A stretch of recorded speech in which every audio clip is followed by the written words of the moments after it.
your girl, Ama Veroni, and I welcome you to another episode of Ghanaian IT under 8 minutes.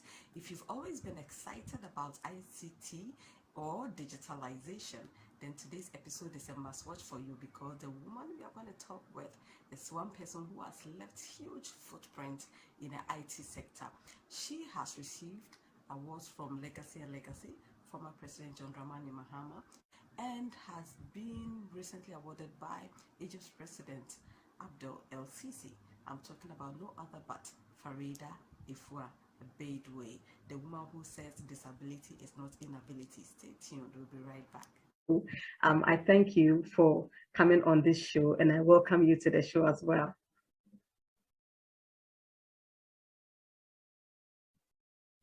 Yeah. Thank you for having me on the show. Right. So Miss Farida, I know you have received a lot of awards and honors for what you do within the information technology sector. But tell us, most recently, I think in 2018, you received a special award from Egypt's President Abdel El-Sisi. I mean, how did you receive the news and how was the feeling like? How did you react to it? Actually, there was no news. I wasn't even aware that I was getting an award. I was invited to the World Youth Forum.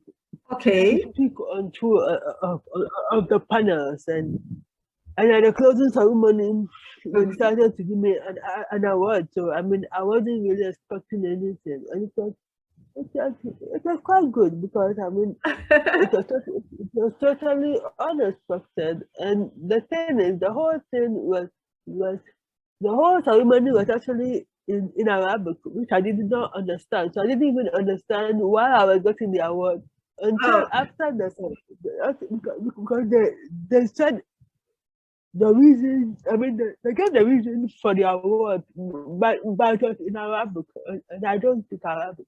So it was only after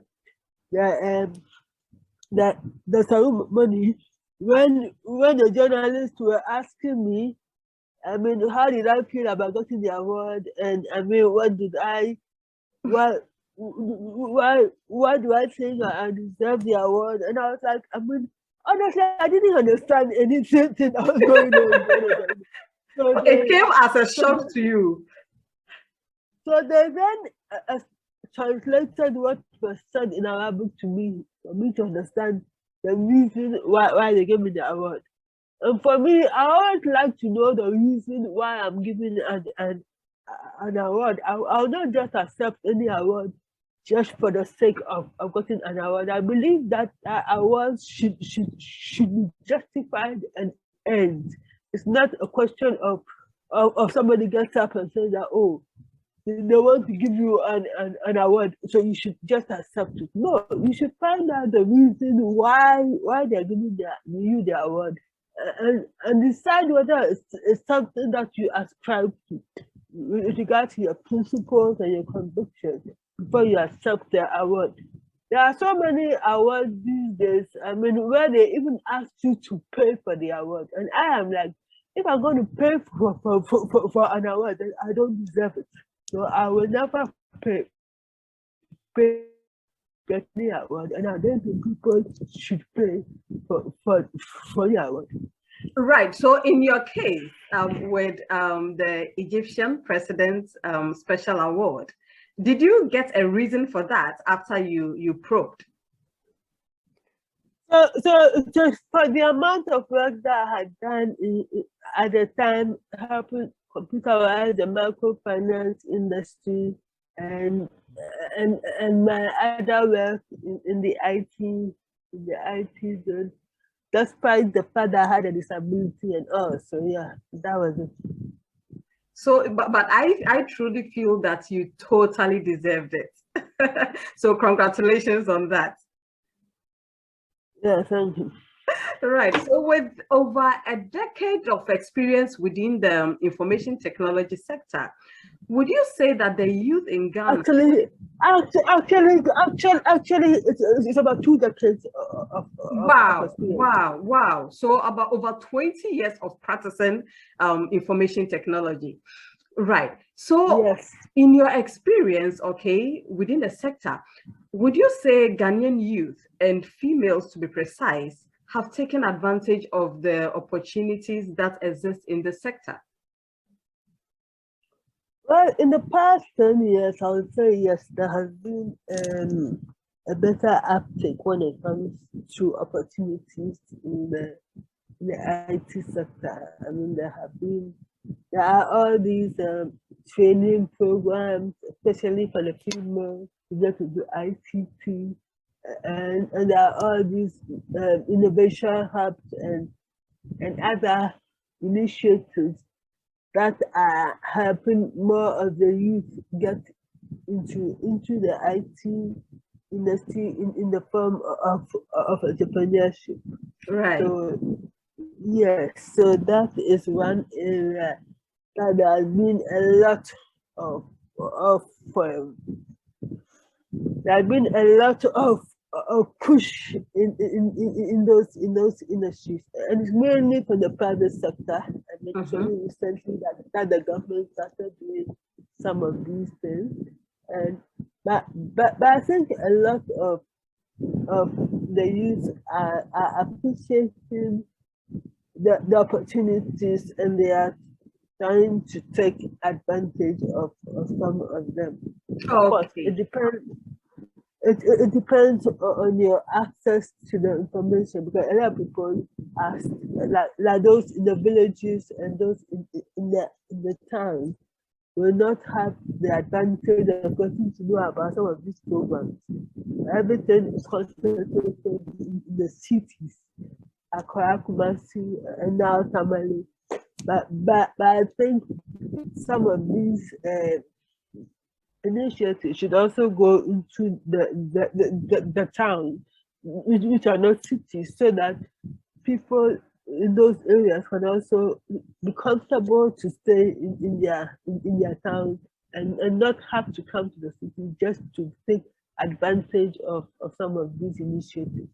Right. So you have been a strong advocate for persons with disability, okay? And you've encouraged a lot of people to try their hands on ICT as you have been able to break through. But as you mentioned, there are people vulnerable and within this out of reach areas, rural areas to be precise. What are some of the initiatives and plans that you have for these people so that you bridge this digital divide between the rural and the cities?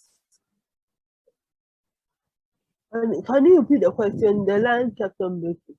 Right. I said you just mentioned that people in the rural areas and in towns that are not linked, like not in the urban cities, they don't get access to information and the facilities and resources to actually take advantage of the opportunities that abound in IT. Now, you have been a strong advocate for people with disabilities to take advantage of the sector, okay? What are some of the plans and initiatives you've lined up to help bridge this digital divide?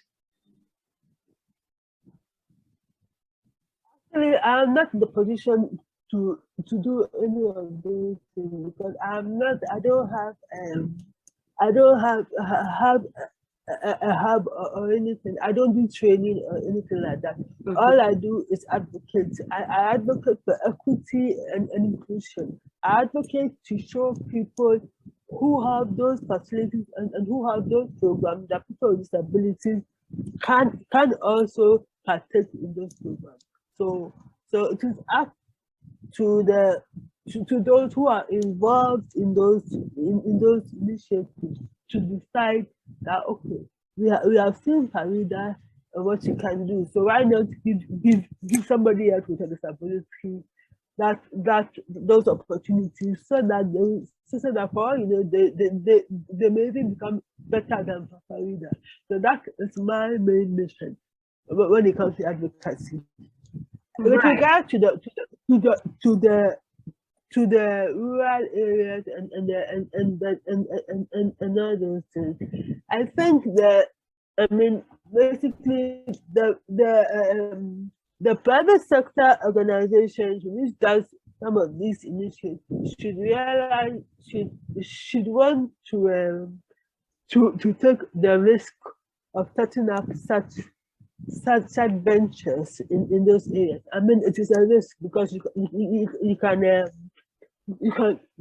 can invest money into such a type, and you will not get any successful outcome from it. But I believe that there are some risks worth taking. So they should also consider those areas and see what the youth in those areas are capable of doing. Right. So through your advocacy, have you received a response from the private sector or government in line with wanting to help people who are cut off from IT because of how remote their areas are? I haven't really advocated for that. As I said, my main advocacy has been for people with disability. Okay. That is my main advocacy. Right. I'm just saying that I mean we should also consider those who are not in the cities as well, because some of them are even more brilliant than most of us in the cities, but they haven't been given the opportunity to show what they are capable of doing. So we should also look at those in those areas as well. Right. Well, without doubt, it's exciting when anyone hears about information technology, artificial intelligence, digitalization, and all that. It's exciting. But well, let me make this confession. I have ever tried my hands at programming. I started with pseudocode, the very basic of it. And the only thing I achieved was to create a dialog box with the inscription "Hello World," and that was where my programming skills ended. There are lots of people who are excited and would want to know how to develop apps and produce softwares and all that, but they don't have the balls, they don't have the courage to take on that challenge. What would you say to such people?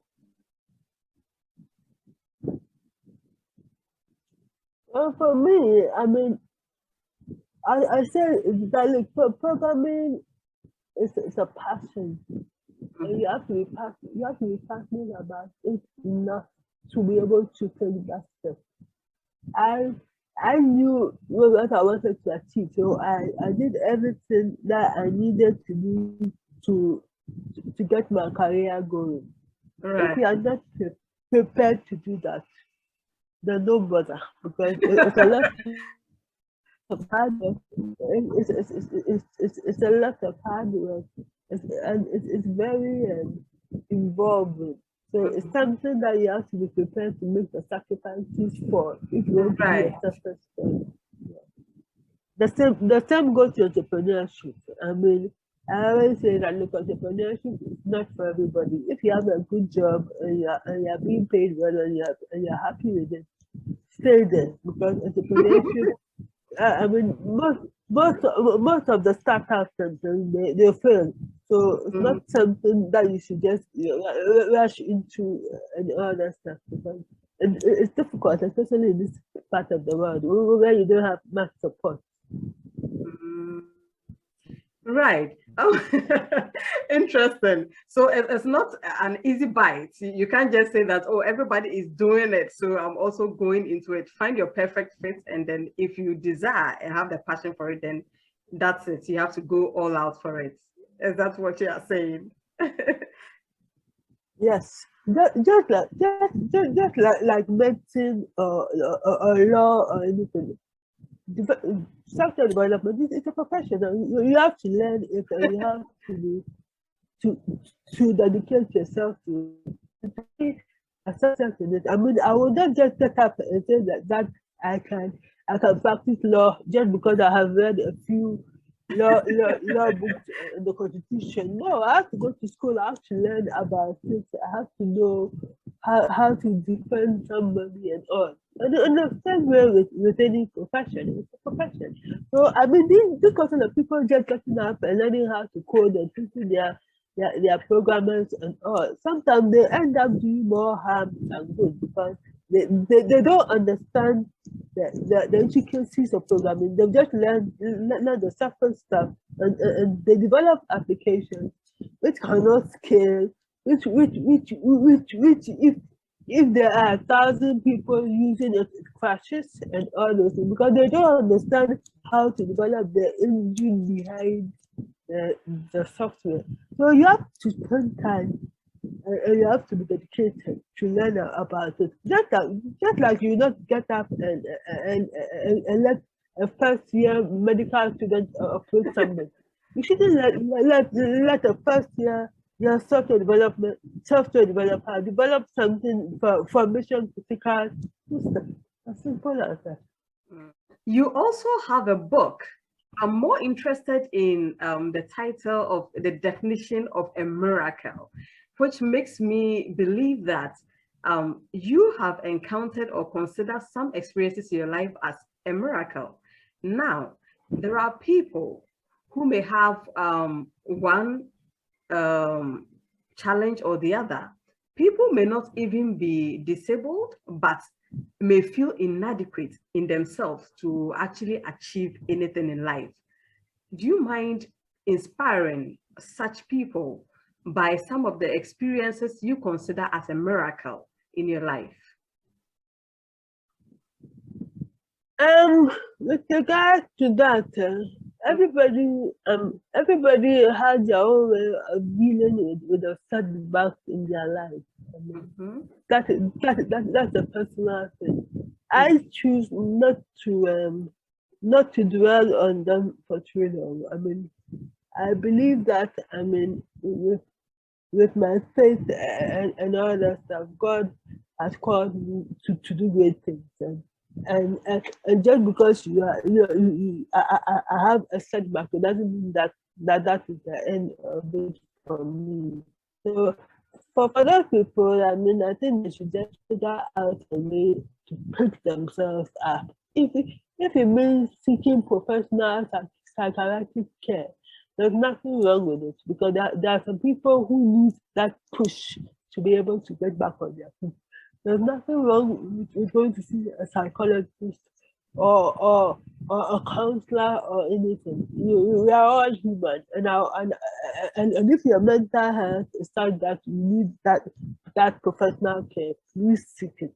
If you are like me, who can just motivate yourself and get out of the slump and move on, then good for you. But whatever it is, you have to continue moving. You have to put one step in front of the other. There are times that you can choose that, okay, I'm allowing myself to be in this position for a while because I don't feel like moving from this slump of depression or whatever. But you have to give yourself a cut-off point and say that, okay, after this number of days or whatever, I'm going to take the step necessary to get out of this thing. Yeah. Right. You've always spoken fondly of your mom and how instrumental she's been in your journey through education and becoming what you are now. Okay. Do you feel or have you felt at any point that you also want to be a mother and do something like that for your children? Yeah. I mean, if it goes well, why not? Yeah. Right. Okay, so we're just about wrapping up, and I want to find out, as you've mentioned, IT development, software engineering, and all that is not so easy, can be very stressful and all. So after a very busy and stressful day, what has been your ideal way of unwinding or relaxing? I read a book or I watch a series. That's what I do maybe. Oh, okay. Apart from these, any other hobbies that you enjoy doing out of home?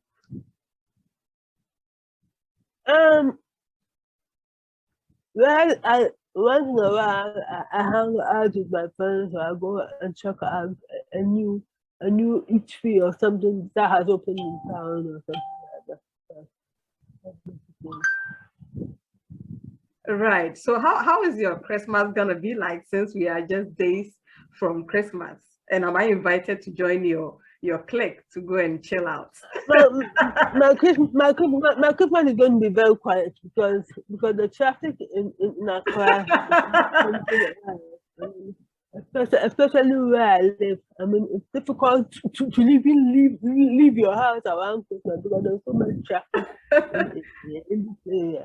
So I think I'll just keep it cool and easy because there are going to be so many people from outside Ghana coming to Ghana and they cause a lot of traffic.